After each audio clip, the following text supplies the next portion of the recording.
எல்லாருக்கும் வணக்கம். இன்னைக்கு வெங்காயம், பூண்டு, கத்திரிக்காய், தக்காளி எல்லாத்தையுமே சுட்டு கத்திரிக்காய் சுட்ட தொக்கு எப்படி செய்யறதுன்னு பார்க்கலாம்.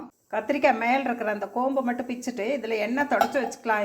இது மாதிரி ஒரு கம்பியில் குத்தி இப்படி சுற்றிட்டே இருந்தோம்னா நல்லா சுட்டுரும். வெங்காயத்தையும் சுட்டுக்கலாம், தக்காளியும் சுட்டுக்கலாம், பூண்டையும் அதே மாதிரி சுட்டுக்கலாம். இந்த அளவு புளியும் காரத்துக்கு தகுந்த மிளகாயும் சுட்டுக்கலாம். எல்லாமே நல்லா ஆறட்டுன்னு தண்ணியில் கொஞ்ச நேரம் போட்டு இந்த தோல்லாம் உரிச்சிடலாம். எல்லாத்தையும் ஒன்றா போட்டு நல்லா பிசைஞ்சு விட்டுக்கலாம். மஞ்சள் தூள், தேவையான அளவு உப்பு, சுட்ட புளியையும் வரமிளகாயும் மிக்சியில் போட்டு ஒரு ஓட்டு ஓட்டிக்கலாம். மிளகாயும் புளி இதுலேயே ஊற்றிக்கலாம். இதெல்லாம் நல்லா கலக்கி வச்சுட்டு எண்ணெய் ஊற்றி கொஞ்சம் வெந்தயம், கடுகு, உளுத்தம் பருப்பு போட்டுக்கலாம். கருவேப்பிலை, ஒரு பச்சை மிளகாய், அது கூடயே சுட்ட வெங்காயம் பூண்டையும் போட்டுக்கலாம். பிசைஞ்சு வச்ச கத்திரிக்காயும் ஊற்றிக்கலாம்.